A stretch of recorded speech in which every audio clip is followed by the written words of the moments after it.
into the night. We will not vanish without a fight. We're going to live on.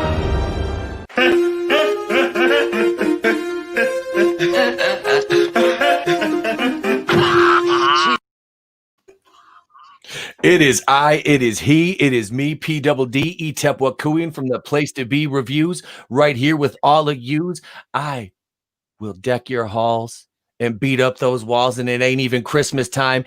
It is me, the most criminally underrated YouTuber you've never heard of, the FANDOM Menace People's Champ, unfadable, unstoppable, right here with my amazing panel this Wednesday, going in Raw Wednesday, baby. I am joined by Tony ToneDef. Is Tony there? What's up, everybody? I'm right here. How's everybody doing tonight? Thanks for having me on, and ready to get it started. Excellent, brother. Thank you for coming on. Also joining us this evening, the rookie critic. Yo, what's up? Place to Be Reviews, where it's at. Thank you for joining us, Rook. And down below him, the Don.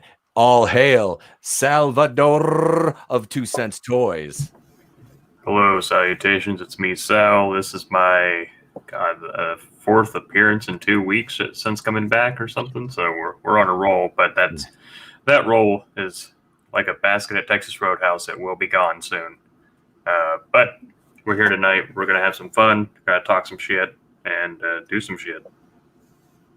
Absolutely. And last, but certainly not least, ladies and gentlemen, down in the corner, it's Ivan Flipp Doubt. Stand Yoga Beach Kokois, yo. Good to be here. Hi, camera. Thank you for coming back on so soon. Hey, let me pass bottle down to you, friend. No problem. Putting coffee. I know, I'm drinking water now. Not like at 10 o'clock on Sunday morning when I'm filming a skit and I'm like, just fuck it, let's do shots of vodka right now. I'm home alone. Why not? Yeah, I was left to my own devices. I'm like, you're lucky I'm doing this for the sake of comedy, man. Yeah, sure. You're the one who enjoyed it. I did. And I thought it was so priceless that you were like, good evening, and good morning earlier. Like, yep. What time of day it was, man. I was like, I'm going to change it up, dude, because I was like, it'll be funny because I've been drinking whole show, which I was. So, yeah, I must have read that, man, because I thought for sure you just forgot. But that no, I was like, I did it on purpose. I'm like, in my head, I'm thinking of like that movie, Menace to Society. Was like, you bought the beer at 11:15, then like 10 seconds later, it's like, no, you're sure you bought the beer at 12:15? It's like you got to change it up on them a little bit. Yeah. So, but yeah, so we've got a great show tonight. We're gonna go right into this now, and we've got fellow YouTuber. She's of course a rather big fish, and I'm not talking about the blind man feeling his way down the street and walking past the fish market either.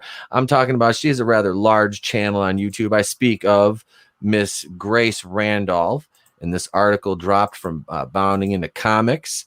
And we're going to take a look at this now. YouTuber Grace Randolph takes issue with Netflix casting of Leonardo DiCaprio and Jennifer Lawrence in Don't Look Up because they're white. This came out today, Mr. John F. Trent. Now, the title of this, and just like I said, how many of you guys are familiar with Grace? I mean, do any of you watch her videos or subscribe to her channel? Yeah. No. I watch her videos. I'm a bit familiar. Yeah. The only time I know her is when she gets brought up on stream. That's it. Okay, I unsubscribed. I used to subscribe to her channel, and just because she was a different perspective. I couldn't take her voice.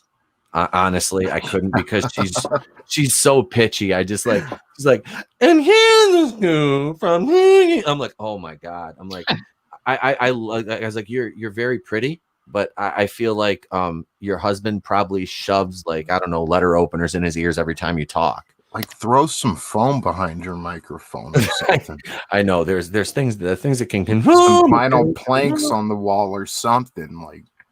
And Grace is kind of an SJW. She is, and this is funny. That she would just take this stand. I mean, like Grace, no. Jennifer Lawrence, no.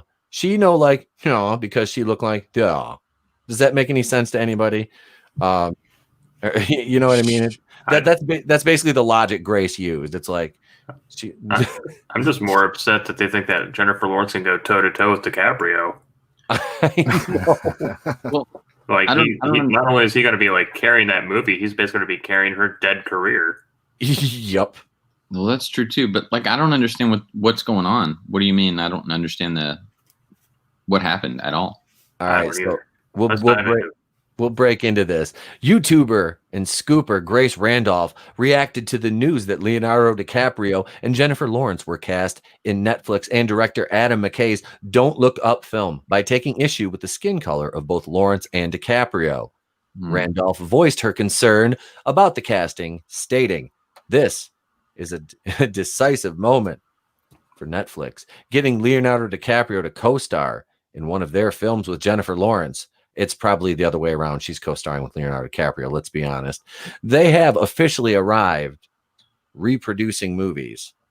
However," she then wrote, "I don't know about having two white leads, but we'll see how the film looks. Incredible cast." It's like saying fuck you, no offense, basically is what she just said. That's like basically like Tessa Thompson saying when she made those statements on the red carpet saying, well, I don't want to work in a film around a bunch of men, no offense, and I don't want to work on a film around a bunch of white people, no offense. You know, that's basically what Grace just did. Wow.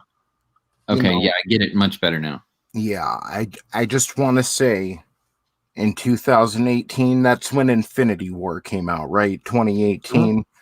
Okay, during her 2018 review of Infinity War, her first complaint was that it is 2018 and they killed Idris Elba first. If you remember, Thanos kills him on Thor's ship. Yep. And she was complaining that it's 2018 and how dare they kill a black man first in a movie that's an evil something literally I don't think anybody else on this planet thought about. No. Until she brought it up. So, Grace, I'm speaking to you directly, sweetheart. It's a pattern. You need help. You need to take a pill, sweetheart. I mean, seriously. My question to her would be, okay, if they didn't kill him, what was he going to do the rest of the movie? Yeah. You know, that's it. They didn't. Okay. And this is the thing that she has a problem with is they didn't kill Idris Elba. They killed Heimdall. They killed a character to advance the story. You know, it's like, do you have IQ of potato, Grace? Like, really? What are you doing over there?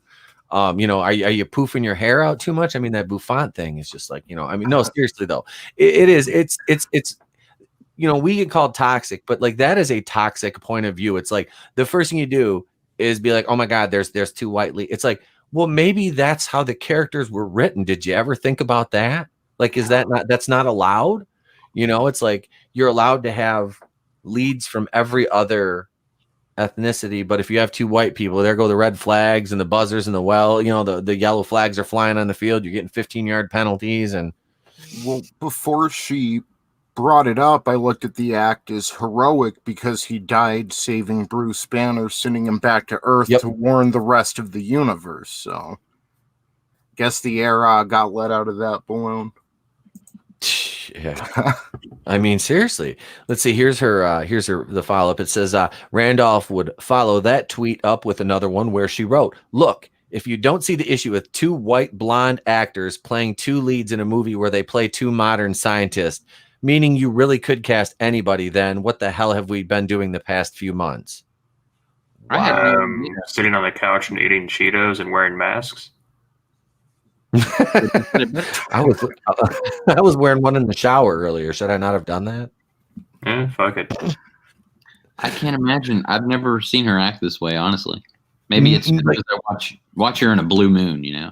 Not to this extent. Like I said, Grace is virtue signaled like repeatedly, but never to this extent. It has not been this is like a grandiose, like she like walked up and like turned the bat signal on for this. All right. Here we go. I'm about the to bat woman signal.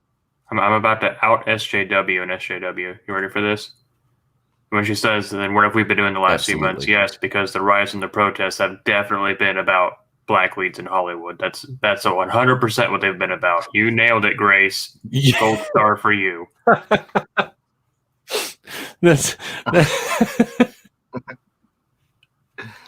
Yeah, it wasn't, they weren't talking about black lives. It was black leads, as in like leads in movies. Right. Black Lives Matter. Yeah. I think that's what it was. It was black leads matter. Oh, Damn it, yeah, Grace. Black lines matter. Okay. Got it. Yeah. Like, how many lines of dialogue do they have? No, attack the Payless. I mean, Grace, come on, like really. So let's see here. Randolph would also defend her racist comments to a number of individuals. Oh, these are always classic. One user asked, "What's wrong with having 2 white leads? I'm all for diversity, but it just seems a little ridiculous to have to force it into every movie. Also, I'm Latino, and I would like to see more Latino representation, but it seems like a great cast to me. Love your videos, by the way." Randolph responded, "If an actor of color can't even get to play a scientist in a movie where the other scientist has been cast as a white actress, when so many people in the scientific community are of color, come on." Oh my God. Why don't they just make the whole movie special needs? Is she... Well, I guess they're already dealing with everybody in Hollywood being special needs. Is Grace like basically like the kid standing in the puddle, stomping her feet right now, yelling at her mom? Like, is that? Yes. That's basically. I see these kids on the playground, when I'm working at the school, and it's like, oh yeah, this is basically what Grace Randolph is doing right now. Is just stomping her feet for attention. I would ask her to name 5 scientists that aren't white that aren't Neil deGrasse Tyson. She would. Yokeku. If that's how you say his name, I don't even know. Good choice, Machio Kiku. Yeah. Yeah, that's all I got so far. Well, that's probably one more than Grace Randolph would do. Did David Wilcox count? Sure. There's that other black guy, I think, that's the scientist, maybe. I don't remember his name. Idris Elba. Guy. Idris Elba. It's the other guy who's not Michael B. Jordan. Is it Michael B. Jordan playing a scientist? Because if not, it's racist. I'm just saying, like, Have you ever played a scientist? if you're going to virtue signal, like, especially if that's the hill you're going to die on, you better bring enough ammo to last at least the first wave. Another user stated, "Grace, I love you and your videos, but you're really doing the most. I'm Hispanic American, and I'm really just down to watch a good movie. There's other diverse upcoming films people can watch if they're just looking for representation. No need for identity politics." I love it. And these are like Latinos. These are not white people saying this. And I guarantee you should be like, I want to see it. I want to see your breakdown and call one of them a white supremacist. No, they're just Uncle Tom's or something. Yeah. That's whatever the Mexican version is. Yeah, Grace, I love you and your videos, but really, man. Would that be Tio Tomas? I'm Hispanic. Tio is uncle, and Tomas is basically Thomas, so it'd be Tio Thomas. So I don't know, but let's see. Grace, I love you. All right, so we really looked at that one. Let's see. Randolph responded, "If you don't hold the line, Hollywood will think you don't care, and the progress of the last couple months will be lost. I mean, either you care or you don't." It's like, no, it just wouldn't be the top of discussion, which would actually improve things, because it'd be about the film, not about what the color of the skin of the actors are. So, yeah, that'd be actually a better thing to do. Do not hold the line. I mean, this is basically like, this is the entire mentality of that, is that either you're against it or you're not, or either you're for it or you're, you know what I mean? Only a Sith deals in absolutes. She's like, this is Sparta. All the white people hold the line so we can protect the line that no one wants protected anyway. Please. And that's it. That she's one of those white people that will like put her hand over the mouth of, a underrepresented minority when they're trying to say what they need, and then she's like, no, I got this. I know what you need. It's like, let me say, I'll save you. Let me say. Yeah, settle down, Karen. Nobody fucking needs. Nobody needs to know your opinion. Like, seriously. Like, I mean, it's ridiculous. And this is she's doing this basically like in Times Square. You know what I mean? Just waving her arms at passing traffic, screaming, because I mean, she's like almost a 1 million subscriber channel. There's a lot. I actually don't think this is her true opinion. I think that it's an obvious type of one you could say that'll get lots of attention, essentially. So, and like, I would hope she's a big channel. So I feel like that's kind of the poll that she can get more views for. It's a hot take for clicks.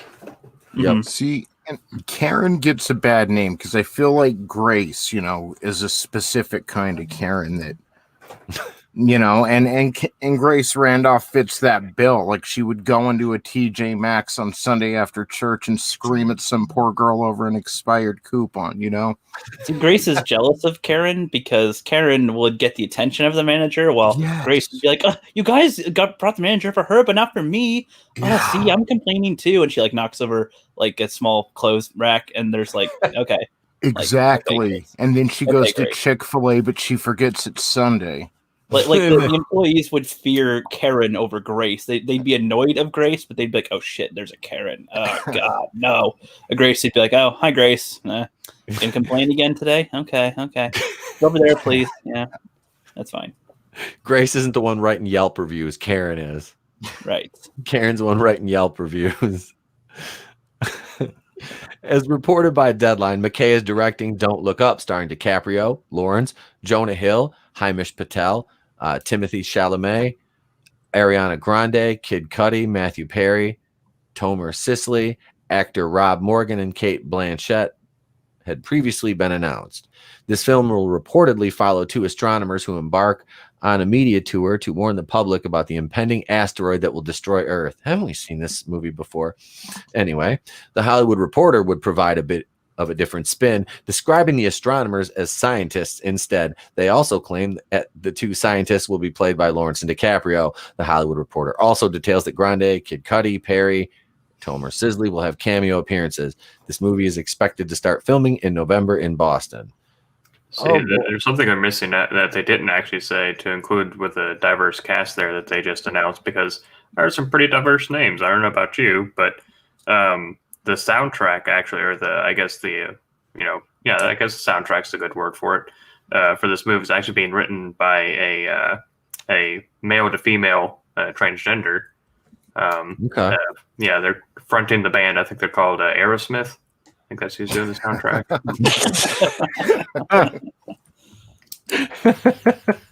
It used to be a good band. That was a good one. Even I got that one, and I probably wouldn't get it off this panel. So nice. Thank you. It's all the delivery. That was good. Sal's got that delivery. He's got that timing, man. He's got that timing. So I don't, like I said, like Rook said, Grace is kind of this probably. I don't think she's this unhinged. I mean, really, like, are you seriously that unhinged that that this is your take? This is like Sal. This is the hill you're gonna die on. This is the battleground that you've chosen to lay the gauntlet down on and said, you shall not pass.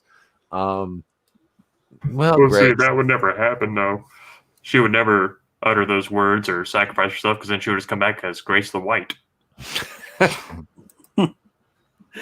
she'd hate herself even more. I could do this all night.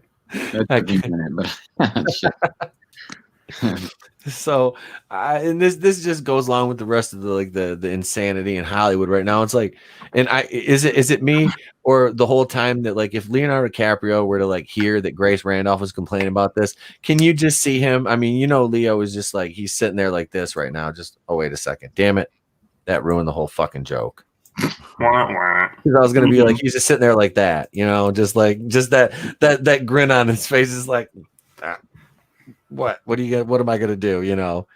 Well, which is funny because he's actually from Africa, so if anyone's representing their culture, that would be him. Mm-hmm. Technically, he could play as Black Panther. Maybe he's from Africa. He's an African American. I just think that for him, he'd if they had that conversation, he'd be like, I mean, people know who the fuck I am. You know what I mean? Like, everyone knows who Leo is. I feel like, yeah, she has a very large channel. I understand that, but that's only, there's a defined number of you can point to and say, yes, this many people know who she is. Yeah. The whole world knows who Leo is. Yep. I want to see Leonardo DiCaprio play Black Panther, but I want to see him play him as Monsieur Calvin Candy as the Black Panther. Exactly. A compliment joke goes to Black Angus. He's held on to that one for a while. That would be fucking great, dude.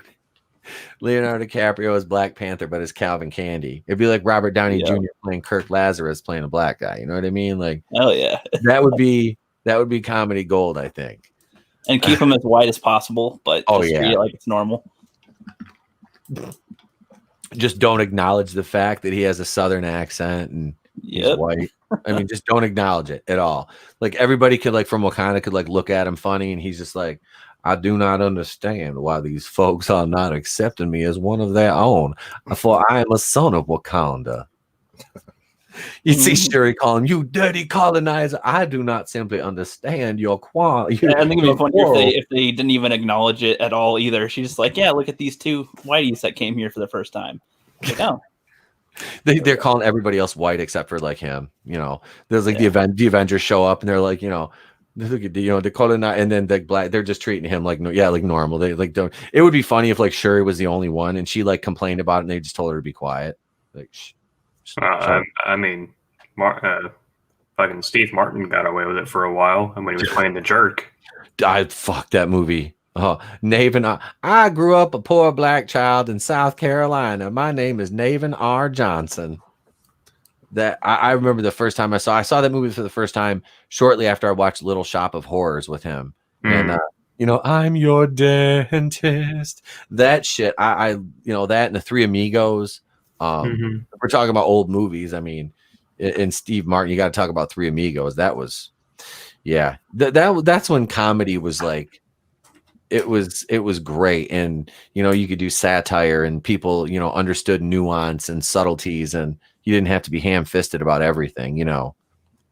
I don't know. Is it just me, or, you know, speaking of satire, me and Flipp did some satire. We did some, we put a little something together, didn't we? Yeah, we did. I was actually looking to see who they're thinking to have play Black Panther, because I saw somewhere they're thinking about a woman. So sorry about that. Didn't they already say that like the big push is for Shuri to do it? Yeah, because they're going to go with the comic run is what I'm thinking about, and that's kind of the way they were setting it up anyway. My thing with her is like, can we please get her to eat some red beans and rice and get some meat on that girl's bones? Like, I mean, good God, man. Like, she's built like, I mean, that's kind of racist as a white stylist, but like, I think my black one is in my truck, but like, she's tiny, man. She's like when she put those, like the shock wave gloves on when she was fighting Killmonger in the end, and especially like in Endgame, she just looked like, I was like, this girl has not eaten. Like she's like a 10-year-old with the Hulk gloves on. Yeah, the Hulk, like that'd be like my son with Hulk hands on. Like he's just like a little kid. It's like, you know, I mean, I know, like, you know, she doesn't have superpowers, you know, she doesn't have the gimmick juice yet. You know, which is kind of funny because before Killmonger destroyed all the plants that they used to get the why did they have to make the drink purple? Is it just like seriously great flavored? Like, I mean, fucking come on, dude. Like, come on, man. This was written by Ryan Coogler. Like, come on, Ryan. I think like a good cold red would have been. You know. But then again, I also don't think they should have had magic plant juice to do anything anyway in the first place. So I know. Could have done without that at all. But vibranium is purple, I think, in the comics and stuff. So that's why they had that. Yeah. Well, I think, you know, just to point out, I guess not so obvious, but he's King T'Challa now, but, you know, he was a prince when he drank that purple stuff. Yep. Tony got it. I know. Is that a Prince joke? Yeah. Yep. Okay. Yep. I barely caught that. Fucking friends. Oh, but seriously though, like I don't know, like I would rather see like M'Baku become like Black Panther. I like Winston Duke myself. That's what I said. Yeah. Everyone says that he's too jacked and too big to be Black Panther, and I'm like, fuck it. I mean, he has the strength since there's no more purple juice left. Yep. What's their colony? The white gorillas or something? Make that a movie. He's the white gorilla. Make that a movie. White gorilla.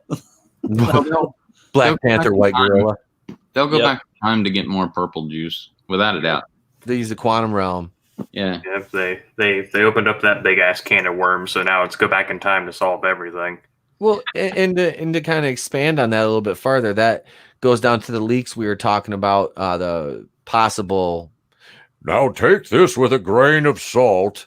and an extra pinch because my source could not independently verify. I mean, seriously, they said in the leak for the post-credit scene was for Black Widow, possibly, allegedly, is somebody in a quantum realm suit showing up back when Black Widow took place and saying something to her about coming back, and they're like going to bring her back into the fucking fold through the quantum realm, which like totally negates. So it's Ahsoka. Yeah, you know, and this really totally negates her sacrifice in Endgame and cheapens it. I would have. And it's like, why are you even bringing in Yelena Belova then? Because we all know she takes over for, Nat when she dies. You know, they push her into she's the new Black Widow in the Young Avengers and the New Avengers. So it just doesn't make any sense to me why they would do that. You know, you're not gonna fucking bring her back, and now they're talking about RDJ wants to come back or he's willing to come back, and it's like, but stop it. Yeah.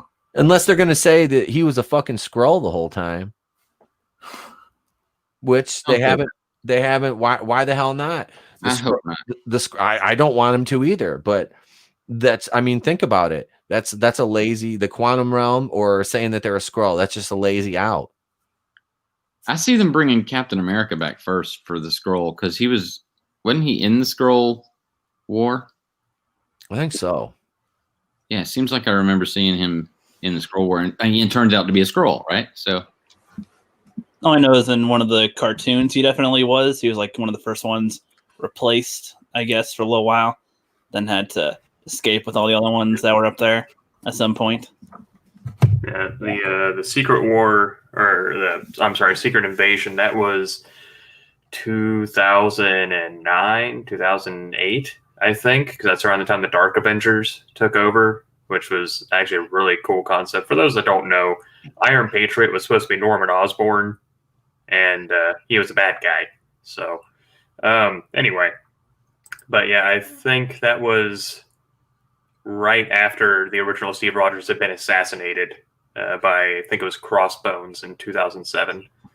So, the one for that might have been a Skrull, if that helps at all.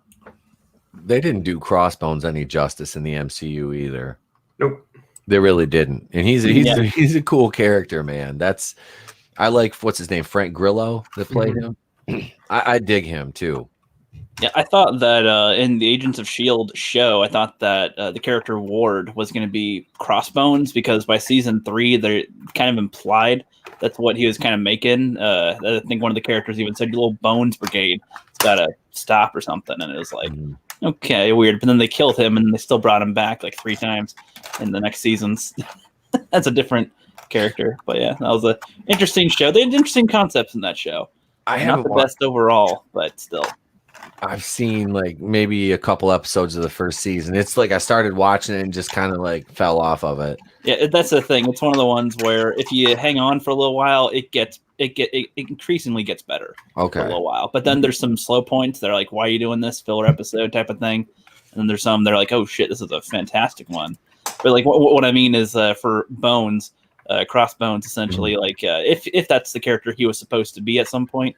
They had him, he was an agent of S.H.I.E.L.D. and he was a Hydra agent and pretty much worked for them. And then at some point after Hydra's been destroyed, they think it's destroyed, he's been like rebuilding some pieces of it his own way instead of taking orders from everybody and stuff. And he's like, did his own process just from the streets, essentially, made a little crew. It's kind of interesting for what it was.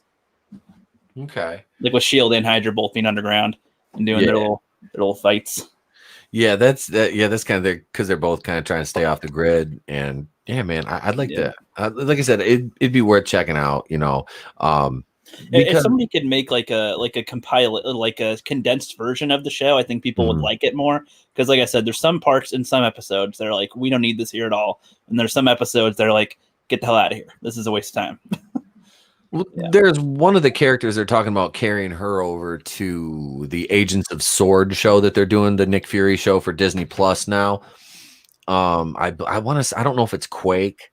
Is that? Yeah, that'd be Daisy Johnson. That's played by Chloe Bennett. She's pretty much the main character in that show.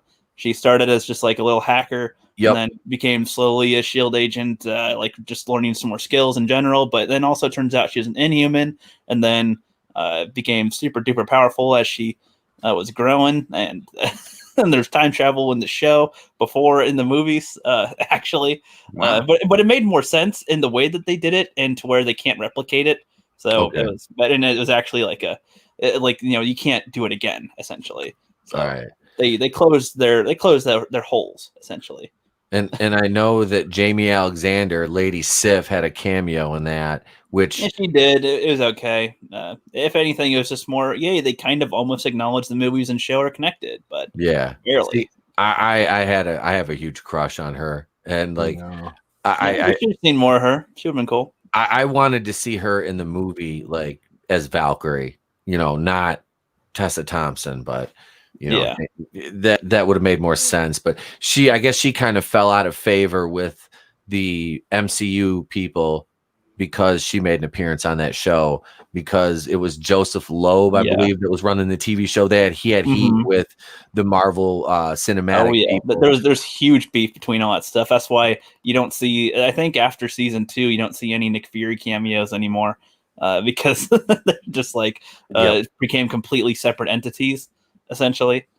Yeah. And Joseph Loeb's been accused of a lot of prejudicial behavior and disparaging remarks against. It was Peter Shinkota from Daredevil, and he was one of Madame Gao's main guys. So yeah, there was that. I think I did a video on that it was like a couple months ago. But yeah, so Loeb is Loeb. Yeah, he's not a stand-up guy either.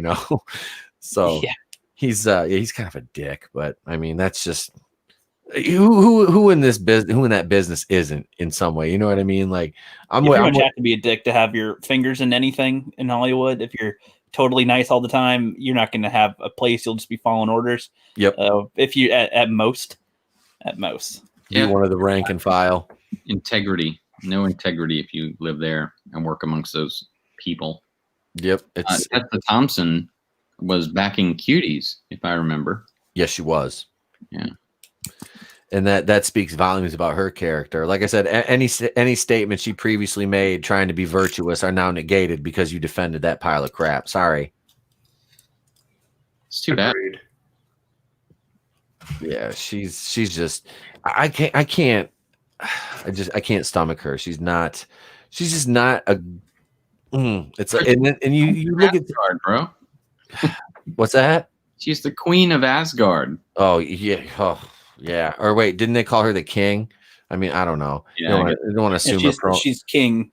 They kind of took from Pirates of the Caribbean there, which is also kind of ridiculous. They stole from their own thing. Like, you're a king now, lady. And it's like, yeah, it was funnier back then. Sorry.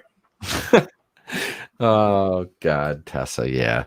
See, Tessa's got a hand-me-down joke. That was who was that? To Keira Knightley? Was she king? In Pirates of the Caribbean, I don't know. I haven't seen. I haven't seen. It was the number 3. Okay, the pirates were like, we never vote because we always vote for ourselves. But Jack voted for her to be king, and there's like, you are now pirate king. I don't.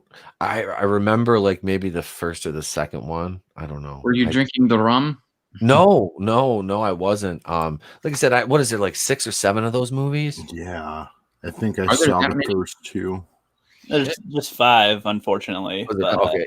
The last 2 were really unnecessary and felt extremely disconnected and just like, hey, we want more movies, right? I guess. Yeah. What do you do with the characters? I don't know. Just repeat what we did before, I guess. I don't know. It's like Kickboxer. They just keep shitting them out. Yeah, they Jake Skywalker, Jack Sparrow, essentially. Oh. Yeah. Oh. Well, it sounded like that's what they were when a couple months ago when all that news was coming out about them looking to do a female-centric one, and they were going to have, what's her name? The hot redhead that played Nebula, Karen Gillan, play, the lead in it and everything. And it was like, well, it's like, just make a new series of pirate shows or something, or movies. Just make it a new one that's not this one, so you can actually build a different brand, perhaps. Wow, that's not ripping, just continuing off the old ones. You guys used to be able to do it.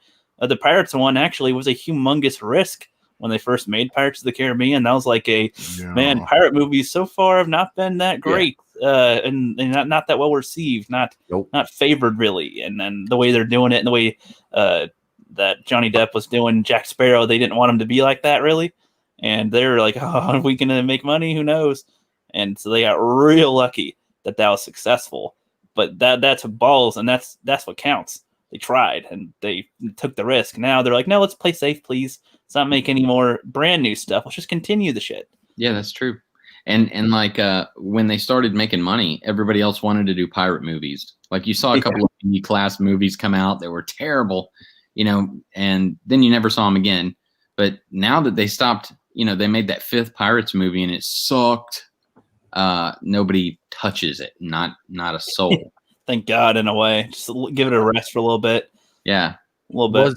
Was that Dead Man's Chest, or was that World's End? No. Wait. What was the last one? I can't remember what the last one was called. It was like Search for the Everlasting Life. It was Tide. Going to Tides. Stranger Tides. Yeah. Oh, okay. There was like Dead Men Tell No Tales. That's the one I think with like the mermaid or some shit, and then Stranger Tides is like the one where they basically ripped off the first one, where instead of turning into like zombies, they were ghosts. Mm-hmm. It was fucking so dumb, and they used a trident to destroy all curses. So remember when Will made that huge sacrifice at the end to like be doing the job forever? No, that's just negated now. Mm-hmm. So it's like, oh, okay. Yeah, that was one with Javier Bardem, and I can't remember something Salazar was that guy's name, but he has that really thick accent, so you could barely understand him. Yep. The last time I was into anything that had to do with like pirates was the show Crossbones. If anybody remembers that, It sounds familiar. Yeah, Is that from the ancient times of the 50 years ago? Just kidding. No. I have no idea. Damn kids. That's it. God damn it. It was for You out of your goddamn mind. Son of a it was on from 2013 to 2014. It starred John Malkovich as I think he was like Blackbeard in it. Edward Teach. And it was about a guy from like the British Navy infiltrating his confidence. It was Richard Croyle was the man who played the spy. It was really there was only 9 episodes. It was fun. I dug it, and like I said, I'm not much into that. The whole pirate thing. I just like I saw the first 1 or 2 Pirates of the Caribbean movies. I'm like, okay, they're fun. I like Johnny Depp. But I was like, just after that, I kind of checked out. It was like the Transformers movies. It's like I watched what was it the last night, like 2 months ago on FX one night when I was just too lazy to change the fucking channel. I'm like, oh my god, this is terrible. Where's the fuck it, and just sat there and suffered through it. But you talking about Transformers the last night or whatever? Yeah. Yep. Oh, I didn't even attempt to watch that yet. It's terrible. It's terrible. Imagine. So, and speaking of things that are terrible, there's a lot of shows that have a lot of spin-offs, but one of the main things I really wanted to talk about tonight was the Mighty Morphin Power Rangers. And I dig the Power Rangers. I was a little older when the show started, but I still watched it, honestly, because I would come home after football practice and watch my recorded copies of was it like Gundam Wing and Melrose Place. Well, yeah, I watched Melrose Place. I did. I make no qualms or bones about saying I love that show. I'm watching it again right now. Fucking Michael and Kimberly just got in that car accident. She's pulled the wig off and a big scar. Anyway, we'll do a Melrose Place stream someday. But no. So there's been a shitload of spin-offs of the Power Rangers. The shows there's seriously 9,986,000 spin-offs, each one worse than the previous. And the movie, though, the last movie that came out, the 2017 movie, man, I thought they nailed the cast. I dug it. It was campy in spots, but it had a darker tone to it, which I didn't mind because it still had some humor. And I just thought it was a cool aesthetic to it. And I thought the cast was they had that vibe to them, you know. I liked it. But that's just like teenagers with attitude. That's all it is. What's that? So you just like teenagers with attitude. As Zordon says. The way that Zordon says is over emotional, overbearing humans. Yes. I need 5 teenagers with attitude. So what I mean, I want you guys' thoughts, because they're gonna reboot this again, which like it just blows my mind. It's like, what? Stop. They keep on doing the wrong approach. They want to make it like Transformers or like other big action films, and that's not what Power Rangers ever was supposed to be. Yeah. The closest they did was kind of the Ivan Ooze Mighty Morphin, sort of, also still not really. It's not meant for a movie format. I don't think. It's meant to be a show. You can't resolve the ending and be like, yep, okay, now we're gonna do the next movie. It's just that's not how it works. And I don't think the 3-act structure works for Power Rangers at all. No. But, so my opinions on the 2017 one is quite a while, so you guys go first. I have quite a bit to say, so you guys go. I just, I'm going to point out the fundamental problem in the room. I like my Black Ranger black. Yeah.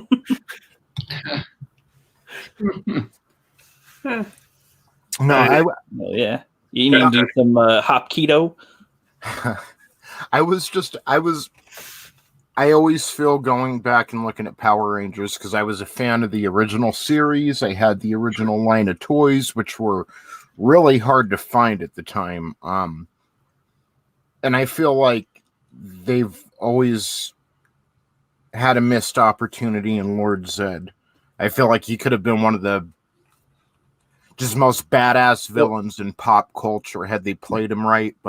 And I like Power Rangers, and there was supposed to be a certain campiness to it, but I don't know. I think they should if they're gonna reboot anything, they should focus on him and make him a total badass and just kind of go from there, go back to square one with the Rangers, the 5 teenagers, make them diverse, whatever they've always been, and just kind of go with what works, kind of like I believe what Rookie was just talking about, what originally worked for the Power Rangers. Yeah. It's funny that you mentioned Lord Zedd. Do you know how he came to be? How? Well, he the show is just translating the Sentai stuff essentially to the American audience, but they never created the character of Zedd. That's an American creation. Yeah. So that they can continue using the Mighty Morphin footage. They made the one season 3 seasons long by using other footage. That's why they changed the Zords a few times, because they're using that from a different show. And they added, and at one point they traded out the original Rita actress with an American or like an Asian American one or whatever. They even did a whole episode around that so they could stop using the reused footage and stuff. I remember that. That's hilarious. Yeah. I remember when they debuted Lord Zedd, it was a big deal because they had the first season, and then something about the second season. I don't know, because I know they were using the old Japanese footage, but I don't know if they were getting some new footage or what for season 2. But they debuted it like during TGIF on Friday night when Lord Zedd first came. I mean, it was a pretty big deal at the time, Yeah, well, I think so when he came in, this was when they were creating more footage instead of reusing more footage. Like they used what they could, but they had to actually get people to be in the costumes. If you notice, there's actually a difference in the costumes because they couldn't use footage from them all the time. And you notice the fights, instead of being in canyons, start becoming in parks or on streets. That's filmed in America. Like they really started to make it their own production. They feared changing the costumes because every season is a new costume essentially in the original way, and that's what they do now. But they're like, oh no, would kids understand that they're the same or different? And that's why the story structure in the American version is way different than that one. Just fun tidbits. I remember too. Yeah, it was the new footage because they had the putties with the Z on them at that point, so they could actually. Yeah, man, and then the show looked a lot better aesthetically when they used the new footage because it was like in the first season, it was like the production values when they were out of costumes were a lot better than when they were actually in costume fighting the monsters or calling on the Zords. Yeah, well, and then there was contract disputes with some of the actors and stuff, which is why there's like quite a few episodes where you don't see Jason and a couple of, and Zach and Trini essentially, and they started to lay way to replace them with Adam, Rocky, and Aisha. Yep. So sorry to get off tangent on that. No, that's fine, man. It's a Power Rangers discussion. It doesn't have to be about the movie. Because I've got some opinion. Now my kid watches a lot of these on Netflix, and because there's there's a ton of the shows. I think there's almost 40 now. Yeah, but I mean, technically, Sentai actually they've passed 50, I think, because Sentai's been going since the 70s. Wow. But for the American one, I think we came in 20 or 30 seasons after they started. Damn. It's insane that it's lasted this long. Have you watched the Beast Morphers one? That one is not that one. I've watched some of the other seasons. I've seen at least maybe 7 or 10. I have no idea, but I mean, so the thing is, a lot of people that grew up with the original Power Ranger Mighty Morphin ones will say like that is the Power Rangers, that is the best Power Rangers, that is the main version. I will agree that it is the first version.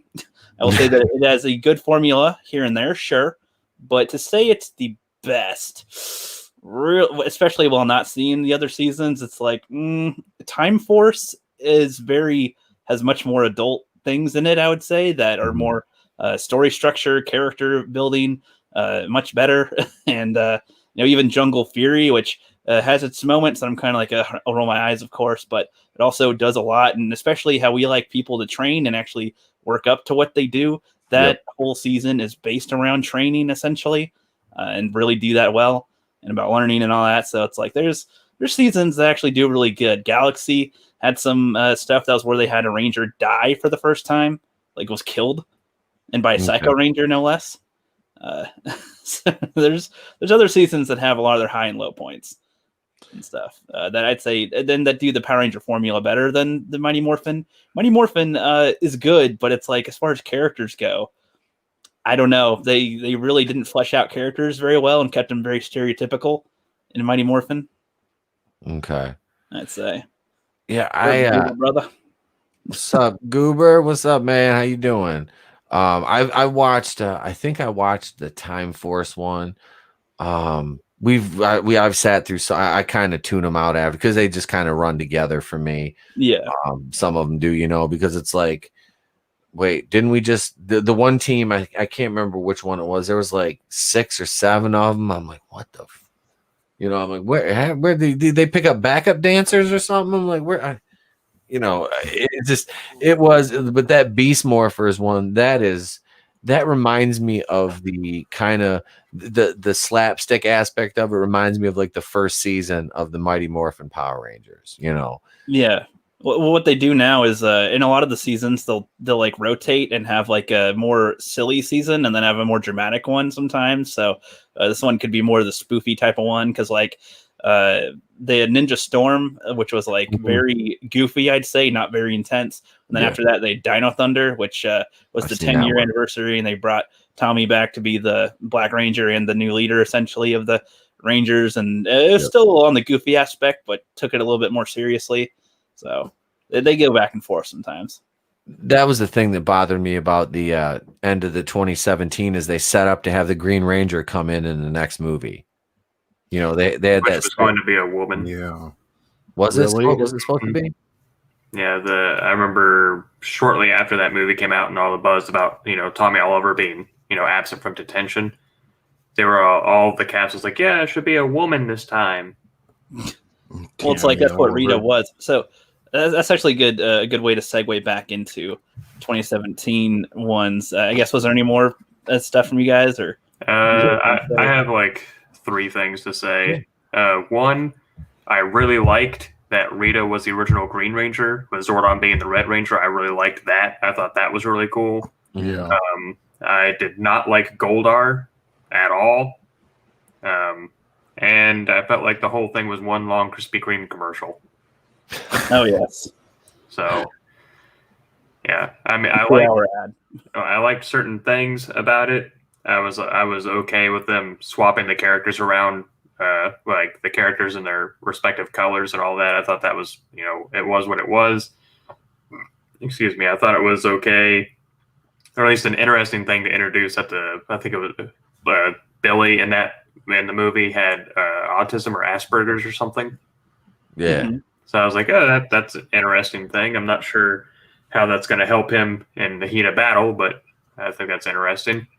And beyond that, I found it mostly forgettable, except I did get choked up when the Zords actually came charging. You heard the little bit of the theme play. Yep. Beyond that, I have no interest in seeing a sequel, really. You know what? I could have been sitting at the cool kids table and touching boobs and doing all kinds of cool shit, in junior high school, but I was watching Power Rangers, so you little asses don't get to come in here now and turn the Green Ranger into a fucking chick. That's all I'm saying. Like, Star Wars was one thing, but I was running around. All my friends were getting laid and getting girls pregnant and in trouble, and I was running around with my gay little dragon dagger, so don't you fucking come up into my world. It's going to be the pink dragon now. Okay. Everyone knows chicks can't control the dragon sword, okay? I'm just going to say it. Even that's why Rita ain't the Green Ranger no more, okay? It'd actually make more sense if it was a guy, especially with Rita having been a ranger, and in this, like she'd be controlling the dude essentially. My thing is gender doesn't even exist, so what's up? Yeah. I just think that if you haven't seen it, the what do they call it, unofficial or unlicensed one that James Vanderbeek did for YouTube was really fucking good, and that's what they should have done. Yeah, dude, I remember that. That was freaking excellent. That came out years ago. Mm-hmm. You're talking about the hardcore one with the guns and like they were getting decapitated and shit. Yep. And they took the Power Rangers and turned them into like a galactic police force where there was multiple Blue Rangers, multiple Black Rangers, things like that. It was kind of like, I guess, based on a specialty or something that you do. And it was just, it was like, almost I know the dark gritty reboots are kind of overdone and people are tired of them, but I think that one I'd say Power Rangers Unworthy is a better one, I guess, of nowadays. This one kills people too in it. Essentially, it's like the Arbiter's like the first Ranger they have, and he's out to go to kill every Ranger essentially. And it's they're like 3 or 4 episodes in. I'd say that one's closer to the feel of the Rangers, I suppose. Mm-hmm. Still, that would be interesting to take like a Lantern Corps approach to the Power Rangers and have like the multiple Black Rangers and multiple Red Rangers, and just as an interesting concept, maybe a season or even an episode or something. But I think it'd be pretty cool to do that, though. You think about it, if you just showed it like as a one-off in like an episode to see how it was reacted to. Like you go to like another, like you go up, you're out in space, whatever, and you're going somewhere, and here's like, the Ranger where they, train, there's like their like headquarters, and, you just make a brief visit there, and it's like, yeah, that's, the Ranger Corps or whatever, whatever they're going to call it. And, that's where we train it, they train them at, kind of like just tease it a little bit and then see, how much interest gets drummed up on it, pay attention to Reddit and, honestly, it'd probably work, and I think it'd get over with the fans. I think a lot of fans would dig that concept, because if they could do it like the Lantern Corps, but actually do it well, because we haven't seen any Lantern Corps stuff in the cinematically yet. So, I mean, a Ranger Corps, I think that'd be fun. I think it'd be a kind of neat concept. I'm down with that. Yes, sir. But I'm not a purist of the show either, you know what I mean? Like I like the first run. I thought it was cool, it was fun. Like I said, I was a little old, but I still watched it, and But I mean, as far as like, I agree with Tony. Yeah, I don't want to see Tommy turn into a woman. And we spoke about this on Monday night about gender and race and all that, and the dichotomy in entertainment now. But that just doesn't seem like something you can add another female ranger. I don't think anybody would complain about that. If you want to add, nobody cares. Well, yeah, what they don't understand is that Power Rangers has been diverse and had gender equality essentially since the very concept, conception of it. At least in the American one, always been diverse, always have multiple people on it. And if they're not a ranger, they have. If they're not a ranger, they have another character, a side character that plays a role that's diverse of some kind. So they fill the thing. Well, Rogue, it's like that with everything, really. Growing up, I mean, I didn't have any issues with anybody black or female or Asian, nothing like that. In fact, I considered myself quite liberal growing up because I thought, who cares if people smoke this or that? Who cares if they're gay or not or lesbians? But I think that left has really taken a completely different walk down a path that nobody recognizes. I mean, I've always been more moderate, but the Power Rangers, even though I haven't really been a big fan, I mean, they've always been very, like a lot of them. Yeah, I mean, look at your first, your first run. You've got I mean, what more do you want? It's like, and like to Rook said, the point now. Look at the shows now on Netflix. All those casts are they. I mean, you've got Indians, you've got Asians. There's you got black. There's Latinos. It's very. There's been Black Red Rangers. There's been tech. I mean, they haven't had like an official Red female Ranger as the leader, but they've had lead female Rangers like Jen from the Time Force was basically the leader, essentially, and probably the best representation of a strong female in that show, I'd say. What hurts the most about it all is that not only are they acting like that never happened, like there wasn't already diversity in everything. I mean, Star Wars, come on, how diverse do you got to get? They even have freaking aliens. Same with Star Trek. Yep. Battlestar Galactica. I mean, pick one, really. Buck Rogers. What was that woman? Linda Gray, was that her name? Buck Rogers' girlfriend, buddy? Whatever. Was Linda Gray on there? So Linda Gray. She was the one that was on Dallas. She played Sue Ellen Ewing. Yeah. As old as me, it all comes to a blur. But yeah, man. So like, what really gets frustrating is that they've taken it even further, and now if you're white and you're a man, you don't matter at all. And now they raise up people who are diverse, as in being mostly supreme. I guess I'm just preaching to the choir here, but well, I mean, you can look at it two ways. It's like, look at what you brought up. Was it Battlestar Galactica for a minute there? I mean, I'm not a Battlestar Galactica fan, but I do know that it was, or was that on Star? Was it Katie Sackhoff?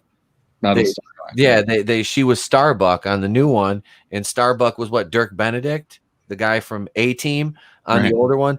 And sci-fi fans are very fickle about stuff like that. And her performance was basically like, lauded and loved and celebrated, because they're like, you didn't really even think about it as a gender swap character because she played the role so fucking well. So, but like I said, we talk about it a lot, but she's an awesome actress, and she's a solid action star. And like I said, if anybody's ever seen Longmire, she's badass in that. Like she's fucking great in that show. I love that show. I've admitted that.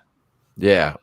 So, and she was a bad bitch in that show too. It's like she can hold her own with the boys, and that's what I like about her as an action star. And you look at like some of the women like that, to go to the 2017 Power Rangers movie again. Naomi Scott is an athletic woman. She's athletic. That's why she was the new Charlie's Angels dumpster fire. That was one of the things that I was looking forward to, was like, I'm like, oh, she gets to kind of play an ass kicker a little bit. I'm like, all right. Then I watch it. I'm like, it was a horrible movie, but I mean, she wasn't terrible in it. And, she's easy on the eyes too, which never makes it difficult. But I mean, I thought she was fine as the Pink Ranger in that. Becky G, the only reason I knew who she was is because she did a song with Kesha. And she's a rapper or something. I still don't know who she is. I mean, she's like a nobody still. I mean, I don't think she's acted in anything since, but I mean, she wasn't bad as Trini, and like I said, Billy Cranston was he was the they possibly autism or Asperger's, and you had the I can't remember the kid's name that was the lead, and then you had the Black Ranger was the Asian kid. Yeah, the lead Red Ranger was in season 3 of Stranger Things. Was he? See, I haven't seen And any he's of that. Australian. Oh, he is. And you know what's funny is Elizabeth Banks was in that. She played Rita, and then the guy that played Roy in The Office was the Red Ranger's dad, and they were the parents in was that Brightburn? Yeah, they were the parents of the evil Superman in Brightburn. If anybody's seen that movie, I was gonna buy that the other day and I didn't, but I really want to see that. I just didn't. I won't spoil anything then. Is it worth purchasing the disc? Like $10. $10, yeah. Fuck it. I mean, for $10, yeah. Yeah. I wasn't a big fan of the ending, but yeah. It was that movie was, I will say this, it was violent as fucking part. I was like, God damn. It was like that. Yeah, it was good. I mean, like I said, for a $10 buy, yeah, you're not going to regret spending $10 on it. No, can I say too? I was about halfway through the first season of Longmire when we ended up canceling the Netflix account. So That's weird. I liked that show though.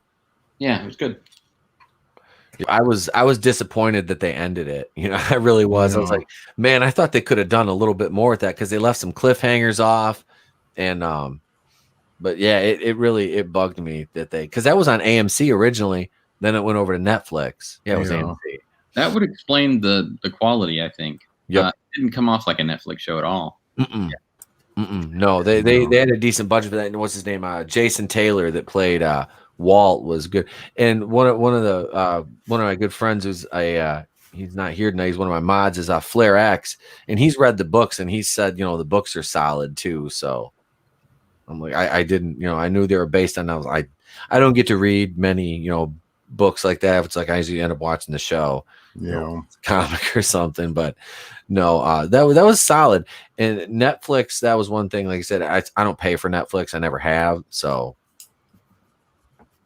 Well, nor have I, oddly enough. I don't pay for Hulu either, and I still have that. So, I've appropriated Hulu and Netflix. Yeah, they still do this. But so no, those and I do pay for Disney. I'm gonna have to pay for Disney Plus because my year free on my Verizon thing's up. And let's face it, I'm not gonna miss season 2 of Mandalorian, which we can kind of, if you guys don't mind, we can talk a little bit about Mandalorian season 2. Is everybody? I have one more thing to talk about with Power Rangers. Yeah. Go ahead. I'm sorry, Sal. Go ahead, it's nothing to do with the movie or anything like that, but just we don't deserve Jason David Frank. He has started a program called the Power Ranger Protection Program. And basically, he's going out of his way to travel to like local comic book shops to make appearances to try and drum up business for all these comic book shops that are suffering during the current situation with everything going on. So I don't know if he's like doing regional stuff or if he's like going across the country or if he's going to get other former Rangers in on it. He's done some live streams on Instagram with other ex-Ranger casts ever since COVID started and puts them up on YouTube. And I don't think anyone else is doing it, but he's doing that with his time every now and then. I think it is.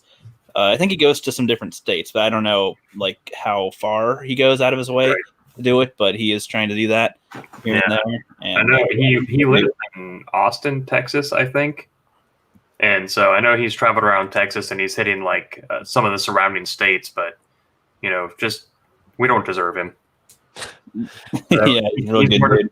He's one of the few cast that like just went whole hog and was like, "Yep, I'm a Power Ranger. That's what I'm going to do." Like, because Amy Jo Johnson, especially Austin St. John, who was Jason for a long time, like would not do appearances. Like, he's starting to do them now, but it's like a lot of them.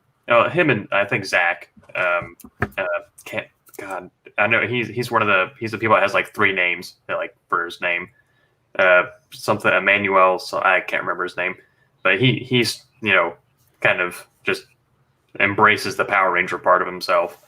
But it's good to see a celebrity who's doing things but isn't trying to make a big public stink out of it or trying to be like, look how cool I am. He's just doing it. Yeah, somebody that I use as an example for how Hollywood should kind of take an example for, especially during COVID. This whole time that's COVID's been happening, he's been trying to do things to lift up the spirit of fans here and there. And it's like he's got 40 years of martial arts experience. He really he loves to teach kids about it. He's at a few different karate schools. This dude really tries to get you to do his stuff. He does fan projects too, big time. Like there's a lot of them are on YouTube right now. He's done Scorpion, versus Scorpion versus Ryu or Ryu, whatever the Street Fighter guy is. Ryu. And all that. Done a Draken commercial thing or little trailer for the comic, essentially. Lord Draken. He full on embraces it, and I think that's good. Especially like not to knock him, but what else has he really done of note? You know what I mean? So he knows. He was in Ninjak versus the Valiant Universe as Bloodshot, which was much better than the Vin Diesel version.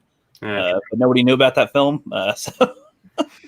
Yeah. But it's like he knows where his bread's buttered. You know what I mean? And he's all about it. And I just think that's really great. It's not even like he's going to like the biggest comic book shops of those areas. He's going to like just random local comic shops. He's like, hey, I'm going to be here on this day. Come get autographs, basically, and to try and drum up business for all these people. So that's awesome. That's people in franchises should do that. Well, that's what these places, these comic book shops need. Like I said, I was talking about this a little bit on Monday night. I start ordering books from a shop that was about 45 minutes away from me. The guy's been around for like 10 years, and he was shipping me my books on time. I'm getting everything, and they were doing curbside pickup. He was open the whole time. He never shut down. He was doing curbside pickup. And they were doing mail outs, and I was like, I'll pay the shipping, I don't care, I just want my books. And everything was going good. I talked to him, and then the next week he puts out a video on his Facebook page. They're shutting the doors for good, and it's like, damn, man, like, because there's not one like within, I don't think, an hour of me now. It's like it's about an hour and 20-minute drive to get to a comic book shop. But yeah, I went to one a couple weeks ago. Super nice, but it was, it's like an hour and fucking 15-minute drive. And it's like, is it, So it's an hour away from me too. I live out in I'm not afraid to admit it, in Jefferson, Georgia, where we still have Confederate statues. You don't want to say that too loud. They'll be toppled over tomorrow. Yeah, right. Well, I thought they'd be by now, but. Yeah.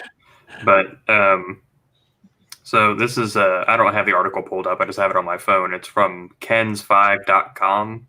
I guess it's based out of Texas. And one of the quotes, he says, "I love comics," Frank said. "I started a comic collection when I was young and actually sold that comic collection when I was 18 to buy my first karate school." So he created the Power Ranger Protection Program to help comic shops by bringing people in to see him. And this is a quote. "And I thought this was the best way to do it," he said. "Call the shop. Pick up the shop or shops that are in need. I just show up for free and raise the money.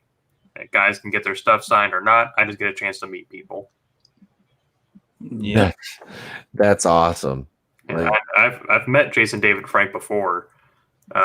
He signed my Green Ranger helmet, which is why I wore my White Ranger helmet for my little video, because that one's in a display case. And he was just the nicest man you could ever meet. He was a lot shorter than I thought he would be, but he was all about it. Like, he had people lined up like crazy, and just like he would take time to like, him and Ray Park both took time to like have a conversation with you. It wasn't like you got your stuff signed and he sat next. Like, he'd ask what your name is, where you're from, and you'd get to chit chat with him. I talked to him for maybe 10 minutes. I mean, that's where it felt like it was probably like 2 minutes, but he was super engaging and really nice. So yeah, he's a fans man. At all the cons, he's the king of cons, essentially. Yep, his nickname, pretty much. Always there to give people their time, which is funny because there's some beef with him and Jean-Claude Van Damme a while back, and somebody tried to kill him at one point at one of these cons. He's had an interesting life there. He's also, I think he was in an MMA fight at one point. He was an MMA fighter. Yeah. I was like, what? Like, you dig into his history, and it's like, dude, this dude's got an interesting life. And you wouldn't think, oh, the Power Ranger guy? It's like, yeah, the Power Ranger guy. Living me vida loca, man. Damn. Like, I wonder why somebody tried to kill him. Like, was it an obsessed fan or No. I forget why, but some dude came in there with weapons, and it was at a con, so they didn't really have people come in with stuff all the time. And I forget the whole situation, but yeah, somebody tried to kill him. I wonder if he yelled it's morphin time before he kicked their ass. No, but it was funny with Jean-Claude Van Damme because he. There's a long story with that. Like Jean-Claude was the more, I sign your thing and get the fuck out of here kind of an attitude. And, he does not take kindly to that kind of stuff. And during the premiere of the Mighty Morphin Power Ranger movie in 1990, whatever, with that, I think Jean-Claude showed up there as like a guest or something. And like, there was a lot more press around him than like anyone else, and he's just like, okay, whatever, I guess. But it's like, it's my thing, whatever. And he like signed some other kid's thing, which was like the son of some other actor, and it was just like really really freaking appreciated for taking the time out to sign, actually talk to a kid with it. Yeah, so he's all about the experience, not just the in the moment. Here's the signature. It's about the experience. And that's awesome because I've met, like, even before I got into wrestling business, meet wrestlers, and it's like you go to get an autograph and it's like they're a douchebag to you. It's like, now I know some people you have a bad day, and like I said, I've been in the wrestling business, and I know that it's a lot more work than people think it is. It's not just going out and being in the ring and wrestling. I mean, there's a lot more to it than that. But these, like you said, these people at the cons, it's like people spend some of these bigger cons, 20, 30, 50 bucks to get in, then you're talking, buying stuff, and a lot of these, you're talking $20, $30 for an autograph, some of these people. So it's like, and I know they see, they have to see thousands of people, but it's like, you can fake it. You're a millionaire, you're an adult pretender. So, and then like you said, you get the ones like, the what's his name? Jason David Frank, that truly appreciate the fans, and that's just, it's like a breath of fresh air.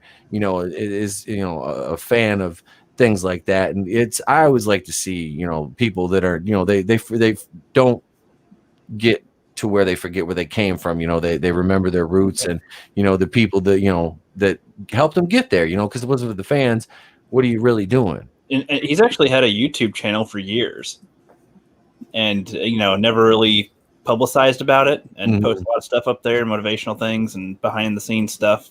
Like that's what a celebrity should do at the time if they're gonna have a YouTube channel. Brie Larson has a YouTube channel. Yeah, we know. But I guess before we change topics or anything, I didn't really say anything about the 2017 Power Rangers. Oh, yes. Yeah, go ahead, man. Go ahead. Which was, I guess, kind of the spawn of this conversation. Yeah, go ahead. With all that, I did not like it. I mean, I think the characters, they did a good job trying to make the characters work, which I appreciate. So the cinematography was good and all, but I don't know. They had a lot of good concepts, but horrible execution, I think. Honestly, it's hard for me to care about what's going on when they just have the villain that's like, oh, she was the Green Ranger once, and now she's the bad guy. And it's just kind of like very, like they try to show us stuff to make us go, wow, look at this. But it's like, they don't really go any deeper than that. It's like, she was just on Zordon's side and then not all of a sudden. And I don't know, they make no sense on what they were fighting, like what caused her to go bad exactly. Can you hint at anything? Was there the influence of Zed or something to kind of give us an idea of why? Because it's just, here's the bad guy because we need a villain for the film, and it's it'll make people might go, oh wow, she used to be the Green Ranger and now she's the bad guy.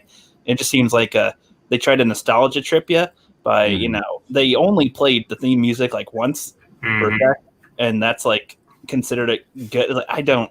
If anything, I'd rather, if they're gonna play it at all, play it like with pride. No, don't just say, oh, we're gonna sneak it in real quick when the Zords come in. It's like, I don't know, it's kind of a lame move. The Zords looked okay as themselves, but when they became the Megazord, pathetic.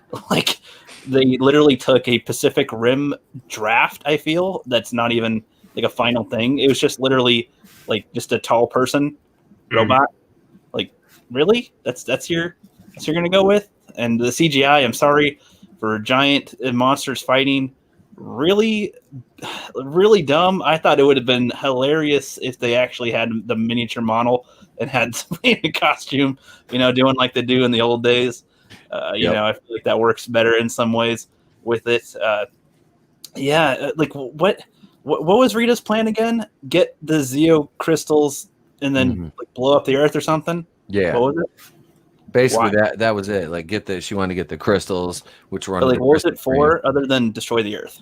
Profit. Step 1, get crystals. Step 3, profit. We haven't figured out step 2 yet, though. Because like even in the original show, and then even in the Sentai one, it's different. She has motivation where Zordon actually like killed her son or took her son or something. I don't know the exact specifics of it. And in the American one, she wanted, when she comes out of the dumpster, she wants revenge on Zordon, and it was, she's a conqueror in general, so they conquer planets anyway. And there's some revenge aspects to it for being locked up and kept away all those years. And it's like in this one, it's just, what is her motivation at all? I can't like, and this is important because it's what drives the movie. Yep. It's just like what is it? And then the kids, they pretty much frame it like, they had no choice in what they did. They were gonna come up with the power coins at some point anyway, and it's just destiny. And it's like, I don't know. They're trying to also be realistic or gritty and cool, but then also really not make any sense either. And it's kind of annoys me. And they don't like their audience. They want to be kids, but then they have it be just randomly creepy at some points. But then that's just like, okay, weird style choice. Like with her look, like with Rita's look, there's lots of close-ups. They're like, wow, that's scarier than the 2017 Money film for a sec. And a little kid watches it, they're like, what the hell? And it's like, I don't know. It seems like their tone was so mixed. They gave the kids powers, like, and not just like specific powers. They give them super strength. Like, why? Because plot. Yeah. Like they got their morphine like at the end of the film because they had to. How'd they morph? They had to like work in harmony or be worthy or some shit. Yep. They had to like form a friendship bond and be able to summon the morphine power together to morph, which I think is really stupid. It just, I don't know. That's just really ridiculous to me. I think it would have been better to have them be able to get the power, but it's how they use it that matters, and learn actual skill and fighting technique. And when they're fighting the putty things, the one, pathetic design for putties. Two, like what did they learn? They just swing at them. Like they're not really learning anything. Yeah, that's I don't know. I really can't find much in the film to enjoy myself, I guess. And at the end, they get the cameo of Amy Jo Johnson and Jason David Frank.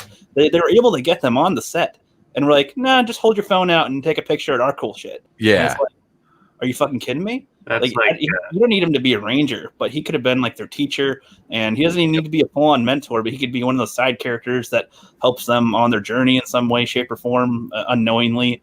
He could be a martial arts teacher. Have them exercise martial arts and teach them martial arts. I don't know. Just have them have more dialogue. Yeah. So there are two things. One, when you were talking about putties, that was one of the things I didn't like as a kid. Like the original putties, they just fought until the putties gave up, and then they added that giant fucking like crash test dummy button in the middle of their chest. I'll just hit them on the Z and they're done. Yeah. I thought that was really kind of dumb. But yeah, that was. I feel like either Rook or Tony could probably answer this question. Like, do they? And because I feel like you two are probably the authority on this subject. Is there a series or a comic somewhere that does like a deep dive into like the first Rangers or like the history of the Rangers, like the original Rangers? Not Mighty Morphin. I'm talking like before. Like, do they ever like go back in time or talk about like these are the first Rangers? This is the origin of the power coins. This is the origin of this and that.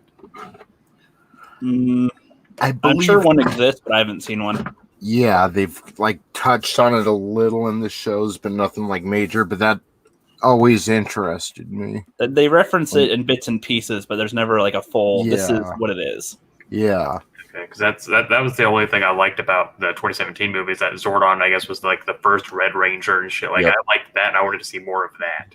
But you see, it's like I would agree, but it's like how and why? Like, what were they fighting? Why were they on Earth, this prehistoric planet, in the first place? To That's to what do I what. want to know. It's like Yeah. we know so little that, and it's not in the mysterious way that's like, oh, this was a nice clue to think about. It's like, just now here it is, and this is the start of the thing, which is fine. You don't need to have the whole history lesson immediately, but they also just don't start it in a way that I feel is enough to entice a whole slew of movies or anything. It just, I don't know, seemed ridiculous in their concept to me. How does the ex-Green Ranger be able to summon putties now? Like, what is her power? She was the Green Ranger, and now she just is more powerful. With Space what? Witch. Like, what does she have that changed? Exactly. Menopause. Exposition. Charlie's Angels.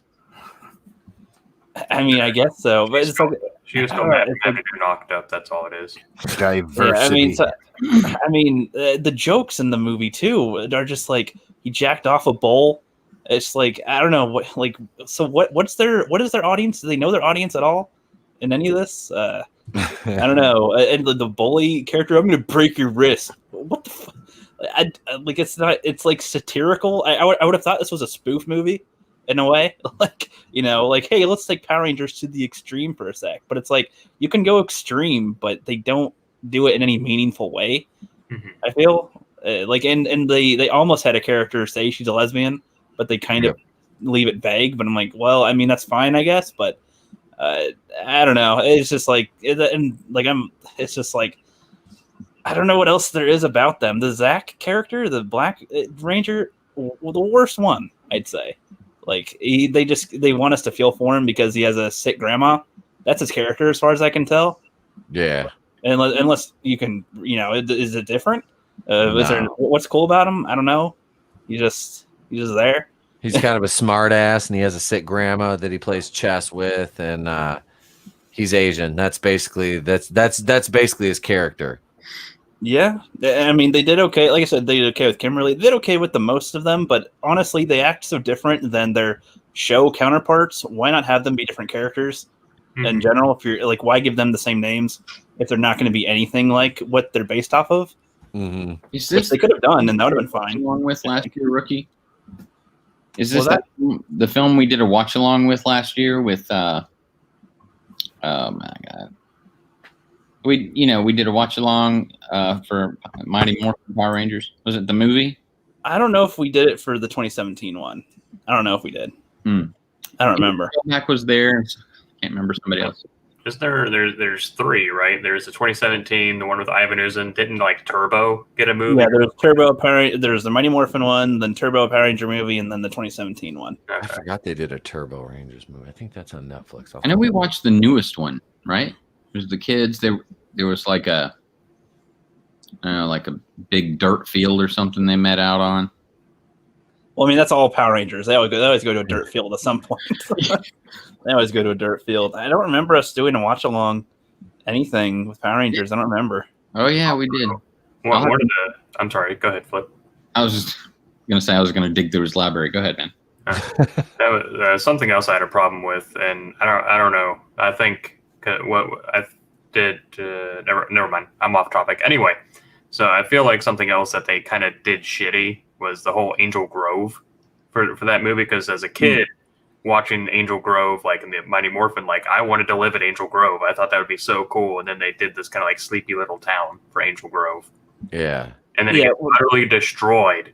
And they're just like, yeah, we saved it. Yay. Yeah, that's actually a good point. In the show, though, again, I think in the show they could have done better with expanding on Angel Grove, and even in the show. But in the movie, they don't have anything. In the show, they at least had like a little teens cafe, cantina type of a teen bar. Was it the juice bar? It was a juice bar. Inside out, so it felt like. So like that's where you could have kids not in school but also hanging out, and have adults come hither and there and interactions, and they could have had some type of base with the community if they wanted that to be important. But it seemed like none of these kids give two shits about the town, so I don't know why it would matter to them. I don't know. In the show, they kind of make it pretty simple, I guess, but they, everyone else doesn't want to do it, but then the Red Ranger does want to do a challenge, do a little bit more than what he's supposed to. And and that's kind of what made that more compelling. But they're also were more willing to learn. And these ones don't seem like they really give two shits, even in the end. Like they kind of care, but not really. Like it's just because they need to, and they get super strength out of it. So I don't know. Yeah. Dude, I feel like they could have just done way better with it. If I were to rate it, I don't know what I'd give it, but it'd be at maximum a 5 out of 10. But I don't know. I'd probably put it lower if I were to critique it more. That was basically what the fans thought of it, though. Like it wasn't received well at all, But I'm not as in depth as you guys are, you and Tony. Like I said, I've seen a lot of them, but I'm not like married to any of the concepts. Like I understand like honoring the original one, as I do. Well, but I'm not married to the concept either. I mean, each season it technically tries a different approach. So I'm okay with different concepts. I'm judging it on a film level. Yeah, and then also throwing in the Power Ranger stuff because it's an adaptation essentially. Yep. Yeah, and it was like I said. I can understand from your perspective though. I get. Yeah, I can jive with what you're saying. You know what I mean? Like for me, like I said, I looked at it and I was like, it's decent. Whatever. There's issues. There's issues. It's like I said, it's like Black Panther. It's still one of my top 5 MCU movies, but it is riddled with flaws. No, that's fine. But yeah, absolutely, man. So that's good, and we can wrap up tonight with talking about some Mandalorian season 2 because that comes out. I think it's in a couple weeks here, isn't it? So about 2 weeks from now. Yeah. So we are, and they just released another trailer the other day. Shout out to Coach and Nick over at Echo Base too. I checked theirs out, their reaction to it, and I've seen seen a couple along the way here, and I'm like, this trailer didn't look any real. I mean, it was just kind of a repackaging of the first trailer, a few little extra scenes in it, nothing really spectacular, or new that we didn't see in the other trailer. I mean, I'm optimistic about this season. I just don't know how long they can carry the Lone Wolf and Cub story with Mando and Baby Yoda. I think Sal, you and I have talked about this. They should probably at some point take Baby Yoda out of the show. They're gonna have to. You can't because he's gonna outlive Din Djarin. Yep, absolutely. By a long shot. Like how long? Like so. My quick segue and my comparison, and this makes me sound like an asshole, but I don't have kids, so maybe I'd feel differently if I did. I feel the same way about kids and like zombie movies and like zombie TV shows. And I'm like, or like when Judith was born in The Walking Dead, I'm like, that baby's going to cry and it's going to alert walkers. Like, yep. I feel like in a show that gears itself towards a certain, I guess, genre, like the bounty hunting and things like that, like having a kid around is not conducive to good business, and it's not conducive to the story because it's always going to be more of a yoke or a burden than it is anything else. Yeah. So it's kind of like in a zombie show like The Walking Dead, like they introduced a baby that in the comics was killed like almost as soon as it was introduced. Thank God. But now it's like, oh, we got to, randomly interject this baby into later seasons just so people know she's still there. Yep. But I don't know. It just seems kind of like I get why they did it because they had to have that turning point for Mando to be like, sometimes doing the right thing isn't, the correct thing or whatever, however you want to phrase it. But yeah, he needs to, kind of move on to other things because he's a living, breathing plot device right now. That's it too. He's like the built-in MacGuffin, or as Drinker said, the McMuffin in Rise of Skywalker with the those fucking gimmicks, the plug-in, the Glade plug-in air fresheners that you had to use to find Exegol. But yeah, Baby Yoda is that's one thing I was like always, and you brought up an excellent point, Sal. Tying it into talking about Walking Dead, that it's funny because I'm always the same way. I'm like, yeah, Mando can't even do his job now because he's got to look out for Baby Yoda all the time. But I mean, Baby Yoda can, choke motherfuckers out with the Force and then pass out. But it's hilarious. And we talked about this the other night with, he uses the Force and he passes out. Rey uses the Force and just kind of. You know, so but it is he's a burden, but he's not, because he can't. He's strong enough to protect himself, but he doesn't understand who's an enemy and who isn't. Yeah, it's just I don't. I like the character. I do. I think it was fun for a while, but this is not what I want to see the entire show be. You know, Adam brings up a good thing. So I've heard people talk about this before, and I've like blown up the chat about Baby Yodas. How many Baby Yodas have sold so far?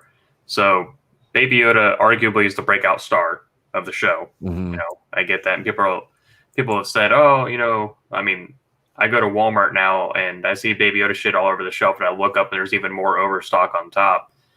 And it just kind of proves that no, they weren't playing it close to the vest, like by not having merchandise. They didn't know, and my proof of that is episode 3 is when the Heavy Mando is introduced. Yep. Literally within a week, pre-orders were up for that figure. We had to wait months for Baby Yoda. So they knew, like, even like Mandalorian, Cara Dune, all those characters were for sale readily on Force Friday before the show even came out. You know, IG-11 got his pre-order went up as soon as the first episode came out. Heavy Mando pre-order, you know, and now we're waiting. We're just now getting the armor, for example. Mm-hmm. Even though Bill Burr said that they did face scans, like 360-degree face scans of his head for his action figure, and we still haven't gotten that yet. So I want to see his character come back. Yeah. So I think Baby Yoda was like a gamble, and they didn't know how it was going to go over. Then they saw how well it went over and started making all the merchandise. Yeah, that's why they're so behind on it. At first they were, you know, like you said, the weight and everything. But yeah, it's overflowing at Walmart. I was there the other day and I walked by there, and there's a ton of Baby Yoda merch on the shelves, but I think it's slowed down a little bit. Mm-hmm. And that's all they needed to do for the figures. Make one plush that's life size. Mattel actually did that. So they got the plush Baby Yoda. That's all you need. And then the Black Series, which is bare. It's not even an action figure. It's sold separately. It's an accessory, but that's all you needed. So, but now they have like all these Baby Yoda, like basically pop vinyls that are like molded, and they're all cartoony looking. But I don't know. I feel like season 2, like they could probably squeeze out another season and a half about him, and then after that, they need to move on to greener pastures. Yeah, that's kind of my thing too, is how much are they going to try to shove into here from Rebels now? And because I know they're going to do, was it Sabine Wren and what was the other character? Yep, and Wren and Hera. Hera is another great character. Yep, they're gonna bring those two in, but it's like, okay, so where are we drawing the line here, and where were these characters before in the lore? Okay, so the last episode of Rebels takes place after episode 6, and you see Ahsoka. She's in her white robes with the staff, and it's Sabine, Hera, the love child. These are spoilers, but you know it's been out for a while, and you've been able to watch it. I have no sympathy. It's so Hera and Kanan have this kind of flirtatious, lovey-dovey, but we're not really in love kind of thing throughout the whole show. They finally kiss in like the last season or whatever, at least on screen. It's like confirmed, yes, they are an item. So after episode 6, you see Hera and Sabine and the little love child with Hera and Kanan. He's not a baby, he's like a kid. And Ahsoka, and they say, we're going to go look for Ezra. Because Ezra was on the bridge of the Chimera when Thrawn was there. That like his whole last kind of thing is he basically sacrificed himself to eliminate Thrawn so that they could get away and all that kind of shit. And no one's heard from him. No one knows where he is. So that's their whole thing. Like they're going to go look for Ezra. So I think that's why they're kind of bringing them into The Mandalorian, probably to do a spin-off show. I'd imagine they're introducing them just to kind of remind people, yeah, this is what they're doing still, because it's around the same time. Because I think episode 6 happens, and then the last episode of Rebels is like probably a month or two. I would say within a year of that happening. So it's probably just going to introduce them to have a spinoff show. That's my guess. I don't think, at least I would hope, that they're not going to turn the Mandalorian into that.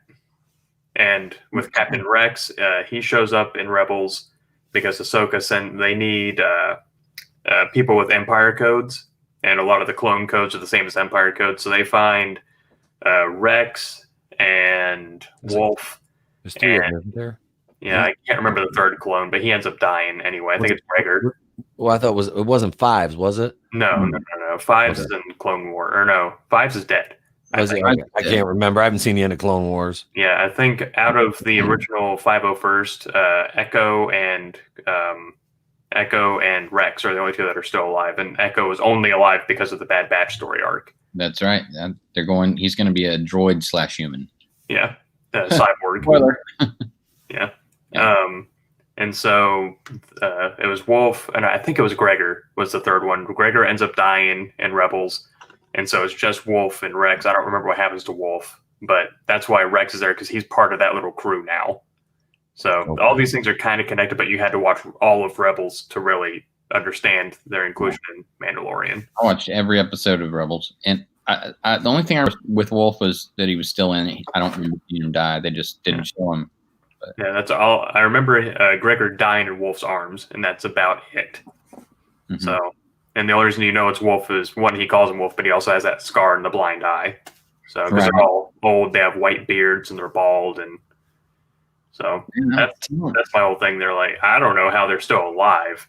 I was gonna say, because the clones deteriorate like at double the rate. Well, so. I have a guess. I think that maybe the chip also was part of their accelerated growth. There you go. Yeah. Because they all removed their inhibitor chips. So yeah, not all. Cody didn't remove his. Oh, he didn't. That's why Cody tried to have Obi-Wan killed in episode 3. Yep. Because Cody went off to a different battalion. Oh, in Rebels he did. Clone Wars. Okay. See, I don't remember. I don't remember it. It's been so long since I've watched any of that. Cody was the one who wasn't he the one who first kind of turned on Obi-Wan in Revenge of the Sith? Yeah. Mm-hmm. Yeah, because Cody was like his fucking like commander. Like Obi-Wan was like oversaw his like was it battalion of clones, right? Yeah, it was General Kenobi and Commander Cody, and that was on Utapau when he killed Grievous. Yep. So Utapau is one of the coolest planets too. I love that that battle scene there when the clone gunships are dropping down into the canyon. I thought that was just a kick-ass planet, and I do remember watching the end of Rebels on YouTube. I watched the clip because it was back when I was looking up stuff about because I got into an argument in a Star Wars group I got kicked out of for not liking The Last Jedi, surprisingly enough. About Captain Rex and that being him in Return of the Jedi. I was like that, because it's like, who's it going to be? But yeah, and then talking about I ended up Googling or looking it up on YouTube. I just looked up Captain Rex on YouTube and that popped up, and it's like that battle scene because he's got like the old ass AT-AT, isn't it? It's a ATCT or whatever it is. It's like the Clone Walker. Yeah, the open one. Yep, and I remember seeing him in that because they were like kind of patched together and shit, fighting again, that last battle there, and I was like, okay. The scene you're talking about in Return of the Jedi, it's one of those where the character model just happened to match a random actor. Like they said, oh yeah, that little kid in Iron Man 2 was Peter Parker. Ha ha ha ha ha. Because it's one of those, like, the fans are like, they created the theory and it was like, that's a good ass idea. We're going to take it. Yeah. So, but if you ever want to watch Rebels, watch like the first couple of episodes just to learn who the characters are and then skip to like season 2. Okay. Because like, I think it's 5 seasons, Flipp. Yeah, I think so. Like one's like 4. Yeah, 1 or 4. It's like the first season establishes who the characters are, and there are people in that season that show up later. So it'll help to kind of learn who they are. But it's like seasons 2 and 3 are fucking great. Yeah. And then season 4 is like really, really good right up until the World Between Worlds. Yeah. But there was 5 seasons of that? 4 or 5, yeah. Okay. One of those. I'm pretty sure it's 4 because I remember the pinnacle. Like for me, the pinnacle of it was the end of season 2. I mean that, especially that finale was just 4. Okay. Yeah. Yeah. Yeah. But it was, like you said, Don. It's good, but you could skip right to season 2. Yeah. Personally, season 2, especially like the good. How you know you're in the good part is when Ezra has short hair, because he has like these long locks and he kind of buzzes his head. And then that's like whenever Maul shows up, spoiler alert, that's when you know, okay, shit's really going to get good now. Yeah. So. Yeah, he trained all those years, put himself back together, fights Obi-Wan, just gets fucked up and killed again. Now, that scene it was really mad when I first watched it until someone explained it to me. I don't know everything, despite how I carry myself. First, it was supposed to be an homage to like how samurai actually fought. Yep. Because it was only like 1 or 2 swings and someone would be dead. That was kind of because the original Kurosawa and all. And it was supposed to be that. And if you look, he takes his normal fighting stance, and then he shifts into Qui-Gon's to tempt Maul to use the same move that he used on Naboo. And that's how he tricks him. And when Maul goes to push the pommel of his lightsaber up, he ducks it and then kills him. So I get goosebumps thinking about it now, because I was like, I didn't notice that, and it was fucking fixed the whole thing for me. Yeah, I was pissed. Somebody broke that down. I can't remember who it was. There was a YouTuber that broke that down like perfectly, though. Mm-hmm. Yeah, and that show really had some high spots. Yeah, and it really did. They have a moment after Darth Maul's been struck. They have a moment where you see that the hate is gone between them. Yep. Because Maul has been doing all this to get back at Obi-Wan, and you can tell Obi-Wan's forgiven him for Satine and all that kind of, like, they just have this conversation because he goes to Tatooine. These are all spoilers, but he goes to Tatooine because he finds a Sith holocron with the help of Ezra, and they merge the Sith holocron and the Jedi holocron to try and, like, you can ask any question. Like, Ezra wants to know how to defeat the Empire, and Maul learns about Luke, and that's why he goes to Tatooine and finds Obi-Wan there. And then he asks him, like, is he the chosen one or something like that? And Obi-Wan says yes, and he says, like, protect him or something like that. And it's beautiful. Like, knowing what I know now, it's beautiful. At first, I was pissed. Yeah. The one, and not on the Rebels, because I've never seen, like I said, I've never seen a complete episode of Rebels. The Clone Wars, one of the cool things I found in the Clone Wars was when they went to Dathomir. And saw Savage oppress his brother and him, training, and then fight. They had to fight the Night Sisters, and that was really cool. I dug that arc because that was something we didn't get with Darth Maul, who is a fucking awesome character. We didn't get that with him in the prequels at all, because he was like there and he was gone. So which Savage Opress, for those playing along at home, is voiced by Clancy Brown, who's also the voice of Mr. Krabs. Really? I did not know that. Whoa. The more you know, you learn something new every day, kids. Reading rainbows. And there's also the Bendu. They really introduce and kind of dive into the concept without calling it, but they dive into the concept of the Gray Jedi. Because there's a creature who calls himself the Bendu, who is a force-sensitive individual, but he's neither dark nor light. Mm-hmm. He is like force-sensitive. And he's voiced by Tom Baker, who was the 4th Doctor in Doctor Who. Damn. I forgot all about the Bendu. Like, what did they do with him? Is he coming back? Maybe he'll be in. I'm pretty sure Thrawn killed him, because I remember him raining down artillery on him. Right. You're right. The last episode. Yeah. And then he just lays fucking waste, because he kills him and he manifests himself in like the clouds or something and just fucking destroys this entire armada. That's right. Yeah. It's fucking, it's good, especially people. As much as I don't like Freddie Prinze Jr. as a person, like on Twitter and shit, Kanan was fucking great. He had a tremendous story arc, and they even do the whole blind master concept because he gets blinded at one point, and it's really he had a unique lightsaber, which helped. Yeah, he had a lightsaber that broke off into parts, and it just looked like random shit hanging from his belt until he would put it together. Mm-hmm. So, okay, I actually have a Kanan Jarrus action figure. I think I have 3. I think. I bought him. He's in Stormtrooper gear. I just like he's got a pauldron and everything. I'm like, he's one of my Stormtrooper captains. Yeah, they do that a lot. They go into Stormtrooper disguise a lot. I have one of my Star Wars books I think my mother-in-law got it for me. It's like the Disney era. You know, it's like one of the. It explains everything, and it's got a bunch of stuff about rebels in it and stuff like that.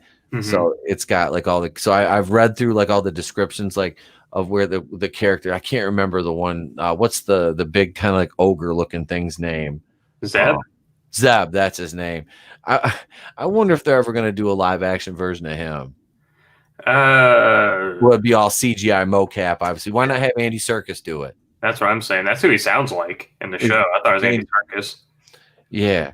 See, that's something that, you know, Andy Serkis is like the king of mocap. I mean, I'm not a big fan of the new Planet of the Apes movies. I really wasn't. I like the old ones, you know, because they were campy and funny, and I appreciate what the new ones were. One thing I did really dig was like Andy Serkis as Caesar was fucking amazing. Like that man is a treasure. He truly is. But yeah, I could see him doing like a Zeb, and like if they ever try to bring him into a movie or something like that, you know what I mean? Yep. I think that'd be a great match. Garazeb Aurelios. One thing's for sure, they're really doing Mandalorian to me. I think they're doing it right. Hopefully, this season carries that through.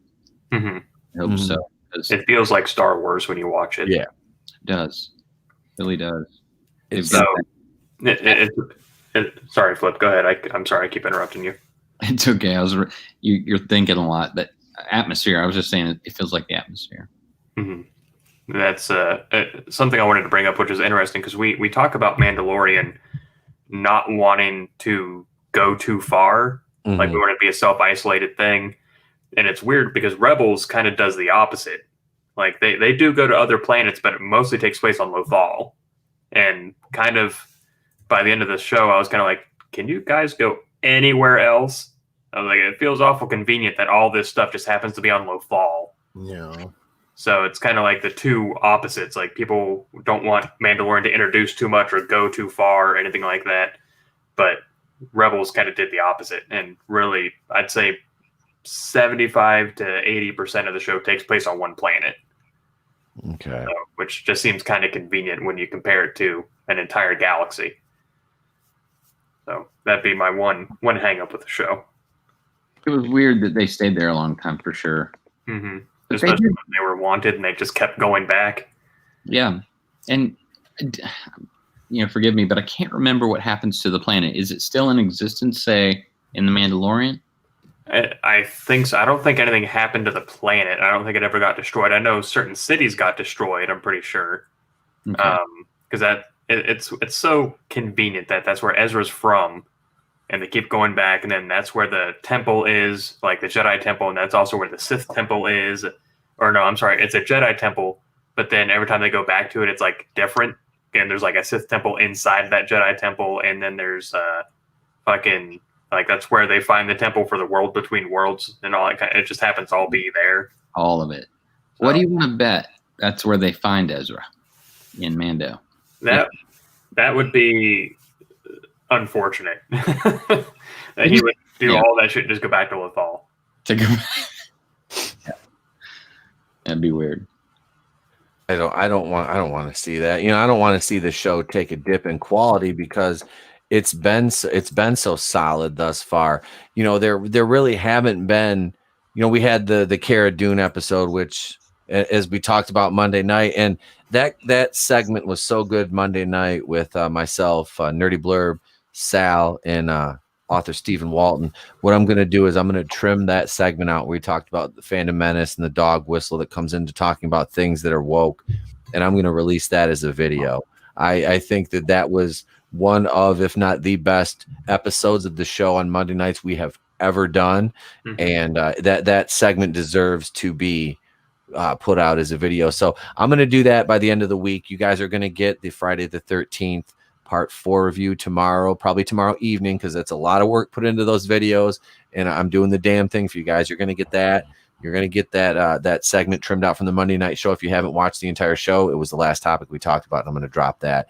But now back to Mandalorian. We're winding down here, guys. I don't want to run too long in the tooth because Monday night was 3.5 hours. I streamed last night, and I'm streaming Friday night and probably Saturday this week too. So And I know you guys have got stuff going on, but I want to keep talking Mando for a few here. And I want to talk about, has anybody seen or heard any confirmation of who Sasha Banks' character is yet? Because I remember when we saw the first trailer, people were hilariously saying, "Oh, look, it's Ahsoka Tano," and it's like, no, she doesn't look anything like Ahsoka Tano. I said that. Yeah, was it you? Yeah, only because she had an orange face, and people were like, "Oh, her Leku." I'm like, I mean, the hood was up off of her forehead. Like, there's something under there. Yeah. If I had to guess, she's probably like a disciple of Ahsoka or something like that. But I don't think she's a Force user. But I think it's kind of like one of those, like, I don't know, follower of Ahsoka or an agent of Ahsoka or something. All I know is I'm more concerned about Sarah Banks over Sasha Banks. Look her up. You can thank me later. But I'll bow out. I've been monopolizing the conversation. I'll keep myself quiet so everyone else can talk. No, you're fine, brother. You're fine. No, I was just gonna say, because we talked about the Baby Yoda thing. I want to see now they've paired Cara Dune with Greef Karga, which is a good. I like that they had chemistry in the the end of the series, season 1, when they were trapped in the bar there. And another thing is Moff Gideon. I'm digging that. The dark saber is, I mean, obviously that's from Clone Wars. And isn't that Rebels? What did they have it in Rebels too? Okay, see, Ren had it. All right, okay, see, I did, and that was in in Clone Wars. Yep, didn't Maul get it from Duchess Satine when because he killed her in Clone Wars? Didn't he get it from her, or I can't remember, because I know. When they went to Mandalore in the Clone Wars, but I'm trying to think who had the Darksaber. If it was Death Watch, did they have it then? Yeah. Okay. Yeah, he killed the guy from Death Watch. He cut his head off. Remember the Warriors? Pre Vizsla. Yep. Okay. Which just one more thing. I can't remember the Heavy Mando's first name, but he's Vizsla's like grandson or something like that. The one that Jon Favreau voiced in Episode 3. Okay. Which I hope we get more of, but we did see his helmet and a pile of armor in the last episode, so who knows? But he also had a very generic looking helmet, so I'm sorry. I'm done. You guys talk. It's all good, man. We're gonna get more of the armor to the woman, I believe, in season 2, because I don't think she died. She's still around. Obviously, we've heard her voice in the trailer, but we all know trailers like to swerve. I dig seeing like the remnants of the Empire and how, like I said, they've almost turned into like territorial warlords. It's kind of cool, and like seeing the speeder chase and stuff like that. I just want to see some stormtroopers that actually shoot accurately for a change. Like they killed Queel. They killed Queel on the run while they were on their speeders shooting. While he's running at full speed on that blurg or whatever it's called. And they hit him and killed him, but they couldn't shoot that little can from like 4 feet away. It's like, how much more meta can you get? Yeah, it'd be nice to see the stormtroopers overrun at one point and then actually come out on top for once. That'd be even better to have them outnumbered and still win. I would love that. I would love that. Like, I like Return of the Jedi, but one of the worst things was seeing stormtroopers die from getting bumped in the helmet with a rock. I'm just Ewok stick. Oh no, a stick. Oh shit! I got hit in the shoulder with a stick. Oh, I'm dead. Like, no, a tree branch. My only weakness. No. Okay, I gotta talk. So one thing that the one justification I've heard people say is that the Spiker Scout shakes his blaster and you hear something rattling, and that's why they were missing, because faulty equipment. And the speeder bikes have a blaster underneath of them. Yeah, but and there's also luck, just plain luck. I mean, spray and pray. But the one thing to think about, and I'll be quiet again. The stormtroopers that are left have to be the best of the best. Like the cream rises to the top, right? Yes, survival of the fittest. Yep, exactly. So they're the ones that are left, unless they were desk jockeys or like new recruits somehow. They're what's left, and they didn't survive by accident. Yeah. Well, and plus, just to add on your thing, I don't know if that type of stormtrooper, at least in the games, were usually the sniper class. So accuracy should be their profession, if that's true. With those ones specifically, minus the ones. Yeah, that makes sense. Yeah, it does. It makes perfect sense. And like Sal said, you're not going to get, these are Darwinism, man. You're not going to have, the beta stormtroopers left over. It's not going to, unless they were all hiding in a bunker together. And that was one thing that got me is like, there's like 7 or 8 of them that have like, man, and he just like destroys all of them. Like, can you at least make it look like it's difficult? Can you have one stormtrooper actually even in a fist fight, like kick him in the shin and go, ow, that hurt. Something to go, oh, look, he did something. He did a bruise. That's just as bad as Rogue One when Chirrut Imwe kills like 30 fucking stormtroopers with a stick and he's blind. No, not even that. In that same fight, he like flicks sand at one of them and he goes, and he's wearing a helmet. And it's like, are you fucking kidding me? Did the sand penetrate your ventilation in the fucking helmet? Like, what the fuck are we talking about here, bud? It was just that there's so many things that just piss me off because it's like they did that in Rise of Skywalker. Han Solo, he chased down one stormtrooper, shot him, and then he runs into a room of like 100 of them and runs away. Whereas Finn and Poe are just gunning him down. Like the stormtroopers like running away from them. There's like 1,000 stormtroopers and 2 guys, and stormtroopers are running away. It's just like, what the fuck? Mm-hmm. Like I want to see the stormtroopers. Like I would just like see them just like fuck a bunch of rebels up. Just like or even this, if they had like if they show a few stormtroopers that are more scattered, not being able to do very well, but then they show them move together and able to like form some type of formation, and they can actually hit their targets better while they're covering each other's backs. Like that'd be interesting to show. Okay, so individually they're kind of screwed, but when they form like a squad formation, they're actually pretty formidable and are going to mow their asses down. Like that'd be interesting to use some different tactics or something. Like show something, especially if they're supposed to be like conscripted humans that aren't robots or clones. Like they're legit people. Can some of them learn? I also thought too in the Mandalorian. I'm so far not a big fan of it. I'm up to episode 3, watching them with Angus. For some commentary we'll post up later, but it's like I thought it was kind of funny how he disintegrated Jawas, but ultimately I don't really care for it that much. But the stormtroopers, I thought it was kind of cool that they were raggedy uniforms, kind of dirty, but also I would think they'd customize them more now since it wouldn't have to be so to the book. Like I assume there'd be more color added or more markings for kills, maybe. Like that'd be interesting too to see that. Maybe even have some freaking killed alien fingers across their waist or some shit. You know what I mean? Like something to show that they're not following the exact rules anymore. These are the surviving troopers, the top dog, as we were saying before. That they survived for a reason. They're freaking badasses. Yeah. Yep. That's I did like seeing the Death Squad troopers because that is. Those are the only ones that give you any hope for seeing stormtroopers look badass. I'm like, we had to paint them black to make them badass now. Like the Death Squad troopers were dope. They come in and and then they just like wipe out all the stormtroopers. They kill frickin' the client, Werner Herzog's character. But yeah, we're going to and that's where we're gonna leave it for the night, guys. We want justice for stormtroopers. It's 10:32, so I'm gonna thank everybody. I'd like to thank my panel this evening: Tony ToneDef, Rookie Critic, Flipp Doubt, the Don Salvador. Their channels are all linked in the description below. You can also subscribe to the Fandom Collective channel. Yes, please do that. Subscribe to all these wonderful content creators. And that's it, my peoples. I thank Raiders of Lost Flicks, Angels Draven, Keely Chow, Leo Red. Thank you guys for participating. Warlord Titan Tiberius was up in here for a minute. There's J Money J, Goober Brothers Entertainment. Yeah, thank you. I appreciate you guys coming out for Wednesday, going in Raw Wednesday. And that's it. We're out like feelers and high top fades. It is now that time. Remember tomorrow.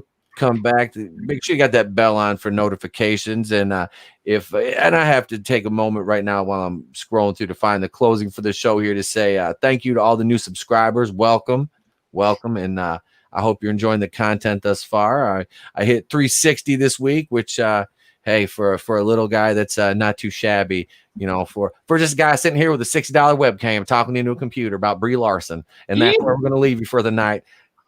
Don't worry, I won't have another car video. I'll see you guys on the flip side. And remember, if I don't see you,